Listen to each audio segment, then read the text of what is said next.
The views expressed on the Nova Society are those of the participants and do not reflect the view of any institution any participant is associated with. We'd like to welcome everyone back to the Nova Society, and today we continue our panel discussion on the article, A Decade of Ideological Transformation Comes Undone, and what the congressional anti-Semitism hearings really mean. Today we're going to be talking about education, both higher education and for grade school. And whose responsibility are we failing the children that we are teaching today? And is there a culture of indoctrination in the university system? So let's listen in.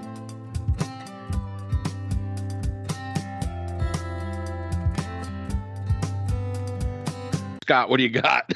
Yeah, I mean, I think it's kind of interesting that, Trump kind of came into his own in 2015 and was elected, obviously, in 2016. The incident that the article is about took place in 2016. And it seemed to be a trend that was moving in that time, that people were airing grievances, that every group, every different individual, every demographic that you can think of was airing some kind of grievances. And the people that in the video that I watched that's attached to this article, were very much aggrieved, were offended by this older white man who had no business speaking to them. They're blaming him for not knowing their names, which could or could not be problematic. I mean, I think it's important to learn people's names as best you can, and his excuse of it's just something that I'm not particularly good at is kind of lame and not very convincing. That especially when some of the students had been in his class before, although I tend to forget my students' names once they're not in my class anymore. And I can get them again, but there's a whole bunch of new students that are in my head, at the moment. But the grievances that they were talking about, which was, I guess his crime, we should probably tell this for the people who are listening who are not familiar with the article. His crime was that he and his wife refuted essentially a memo that had gone out from the school asking people to be careful about what they did on Halloween as far as choosing costumes are concerned, and not to offend other people by doing such things as modifying their skin tone, which I believe is a reference to going blackface, right? Correct. Or wearing, highly ethnic costumes, I guess, like putting on a big sombrero and walking around with maybe a big mustache or something like that, and a fake accent. And that what he was saying was, you guys know this stuff already. You didn't really need a memo from the school to tell you this. So I'm kind of pushing back on that memo. This is kind of a silly thing to do. It was, I believe, a silly thing for the school to do as well. At some point or another, you have to let the students be the students and trust that they're not going to offend one another. They're certainly sensitive enough themselves to understand that if something is offensive to them, it may be, something else may be offensive to someone else, and they're careful. I find this, probably since 2006 when I've been teaching on campus again after a number of years of being away, that students are very conscious of that there are differences that they need to accommodate for one another. But I think that one of the things that's in the article, but it's not, I don't think it probably gets enough play, was that right around that time, there were accusations that were later found to be without evidence that a fraternity had turned away African American women from a party because it was a white girls only party. And that would cause people to be very, very much in arms about the racism on the campus, and that this guy just blundered into this debate without knowing what the stakes were and without really understanding what his admonition to students kind of being like, hey, you know what to do, just do the thing that you would naturally do, says to them. Having said that, we're talking about like life on campus and whether or not, like, how safe a safe space should be, I suppose. And I think it's really interesting that we know that we face a lot of problems in our society, right? And schools certainly echo that, are mirrored by that, in some cases cause that, and that at one point or another, the idea here is that being really liberal, but being illiberal towards those who are illiberal, is kind of the horseshoe effect, where you're beginning to get closer and closer to the oppressors by oppressing those people than not.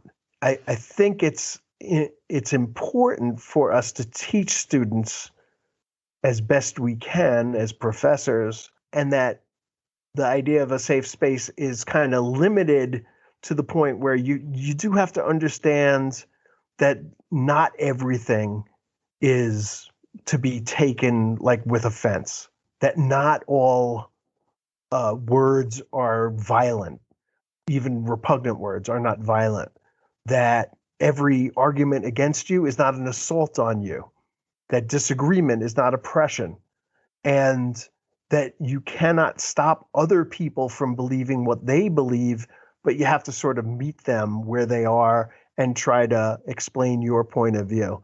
And that's missing from the videos that are accompanying the article.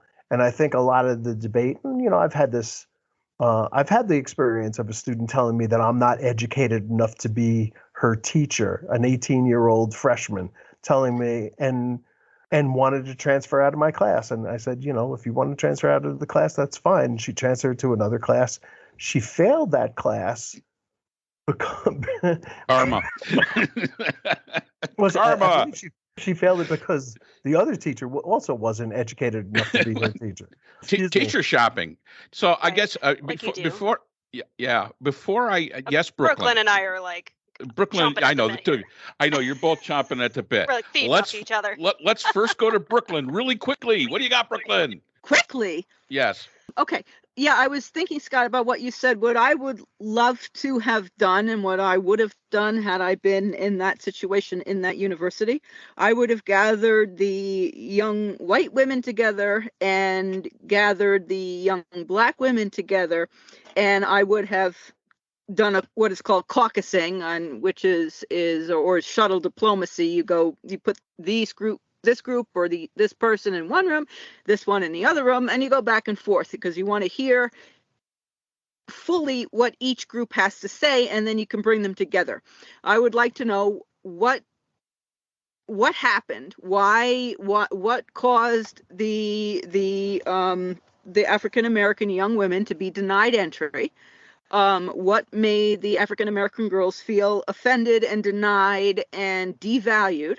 I would want to know how the white girls would feel if the African Americans denied them entry to their party, because it should work both ways. I would like to know whether there were any sort of agreement, whether you could have an all-white party, an all-black party, a collective party. I would just like to know what happened and what the dynamic was, and what each group thought, and what happened if they could come together and have a discussion that was moderated, facilitated.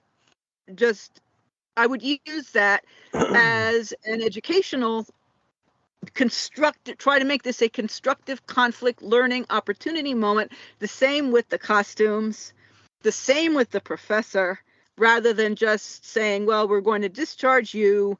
We're going to, to me, I mean, the whole thing is this gigantic explosion that did not need to happen. It just demonstrates a very unfortunate decision, in my view, regarding it, from the administration. I would have done differently. Well, Well, and the Brooklyn, thing on I the will go ahead. Go ahead, Priscilla. the I'm thing sorry. on As our audience will know, we're now getting used to four of us being on the thing at the same time. We will get much better at this as we We move will? forward. I hope so. I mean, how many meetings, Mark, have you and I been in when there's 4 people in the room and they don't even talk? So, I mean, there's that.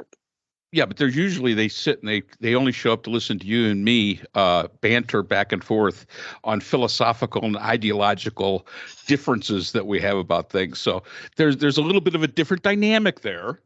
Sure. Halloween costumes.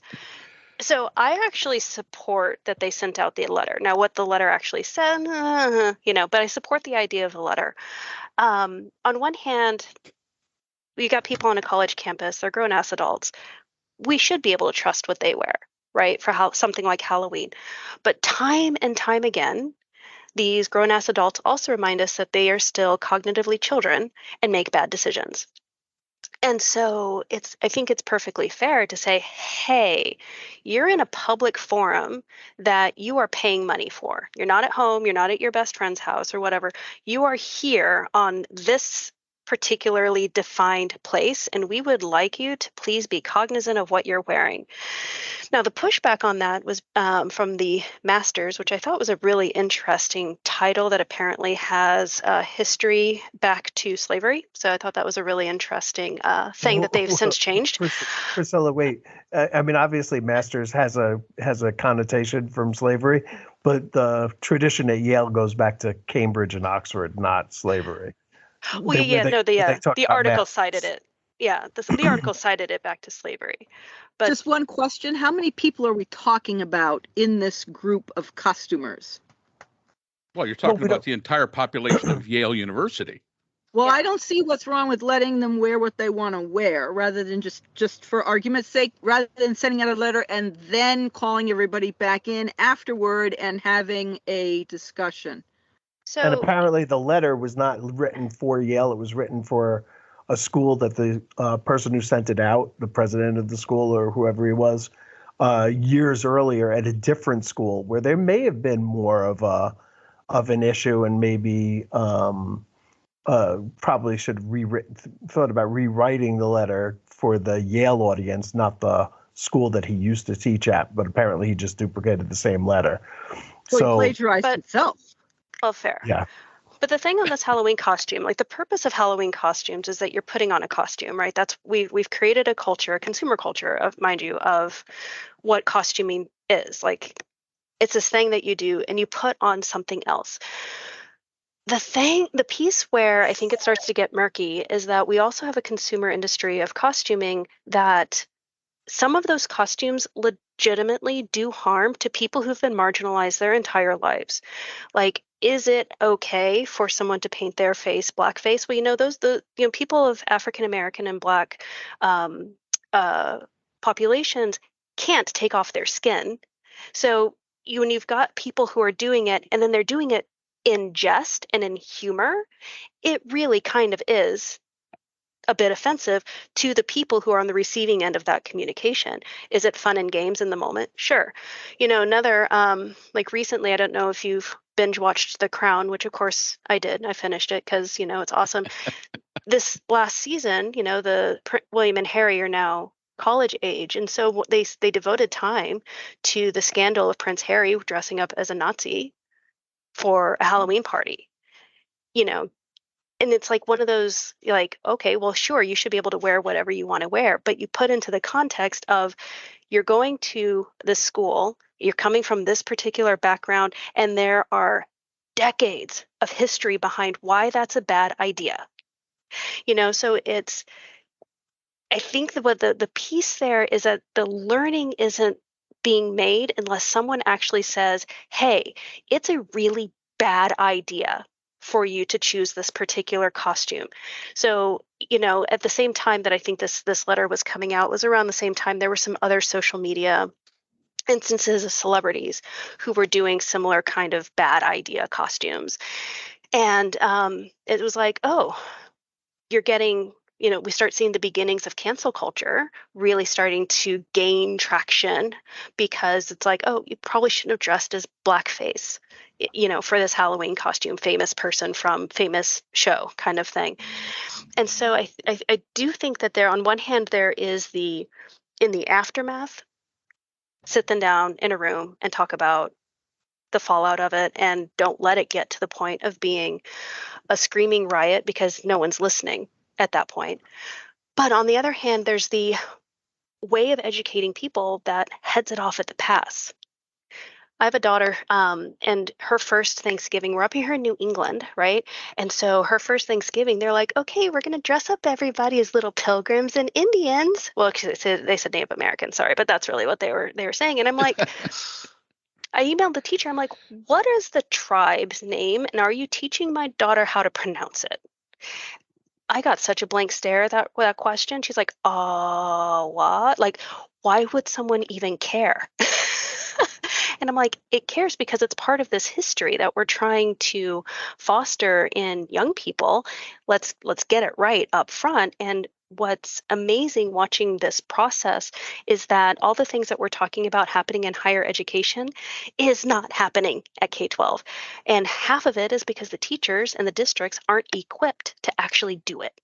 Like, they don't have it in their skill set, or even, as Brooklyn was saying a moment ago, with state laws restricting certain things, school districts are like under heavy lockdown of some of the stuff that they can teach and not teach. So a teacher may really want to, but then actively can't.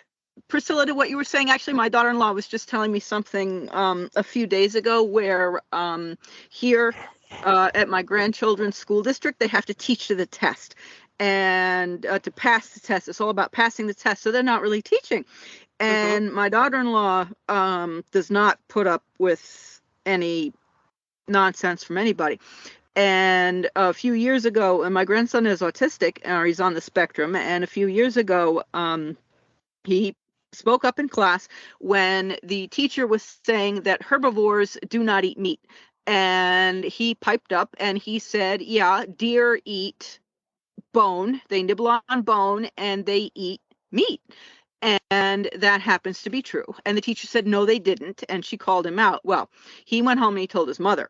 She went marching in there and she chewed out the teacher and said, you have to, first of all, this, that, and the other thing. And secondly, you can't be bothered to look it up. You've got Google right there. You can look it up. You can be sure that you're right before you say something that is incorrect. And the teacher was just goggle-eyed and slack-jawed. And she said, well, we'll have to dig this up with the principal. And my daughter-in-law said, fine, I'll walk you right down to his office. And down they went. And the teacher got in trouble. So I was thinking, Priscilla, as you were speaking, that we professors have to keep up with our fields. Whereas when you're teaching to a test, to pass the test, you don't have to. You don't have to keep up with any new knowledge. You don't have to do anything. You don't actually have to know anything except the test material. And that is not knowledge. And whatever knowledge children get, they're going to get from home. They're going to get from us, the parent, or we, the grandparent. So we better know our stuff to teach our children something and our grandchildren something. But not every child has got that advantage. Well, I think you also have to remember that a lot of teachers there are very few degrees given out there on cultural sensitivity. And that is, right here, sitting here, you got 4 doctorates. There isn't a single one of us that has a doctorate in cultural sensitivity. I mean, we each can say we're sociologists, anthropologists, things like that, and we have an understanding. However, it is not our area of true expertise when it comes as far as education is concerned. So I'm going to ask last question going around the group here. Scott and I have discussed before that you would never see a program like All in the Family put on television today. And I came up with a new one as they were talking. Hogan's Heroes. You would never see Hogan's Heroes today. Is it because we become too sensitive?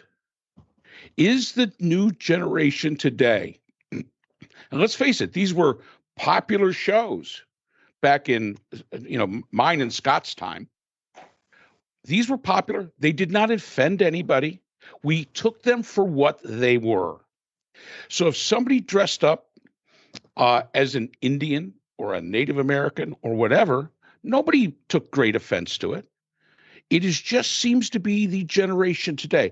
Is the generation today, because of maybe these indoctrinations, are they becoming overly sensitive to things that really don't matter in the grand scheme of things? And we'll complete this conversation in our Wednesday episode. We hope you join us. So that's all the time we have for today's episode. The Nova Society is a production of the Phoenix Research Institute. We'd like to thank our sponsor for this episode, the Journal of Interdisciplinary Conflict Science. The JCIS is an open journal for upcoming scholars. The JCIS is currently accepting article submissions on an ongoing basis.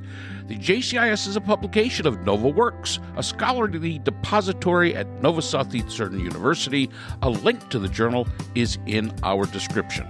We'd also like to thank our podcast partners, Buzzsprout, who hosts the Nova Society, Audacity, who is our editing partner, and Podkite, who does all of our analytics. We'd also like to thank iHeartRadio, where people get their music and podcasts, Apple iTunes, the largest source for music and podcasts on the internet, Spotify, the most popular source for the Nova Society. The Nova Society is available on all these and other quality platforms mentioned in our description. We'd also like to thank our listeners. Without you, the Nova Society would not be possible. If you have a comment, a question, or would like to be a guest on the Nova Society, we can be reached at nova.society.podcast@gmail.com. Always remember, the power of society is knowledge. So for Dr. Scott Gershwer, Dr. Brooklyn Ann Weldon, Dr. Priscilla Hobbs, and all of us here at the Nova Society, I'm Dr. Mark Bound. Be well, and we hope to see you again next time.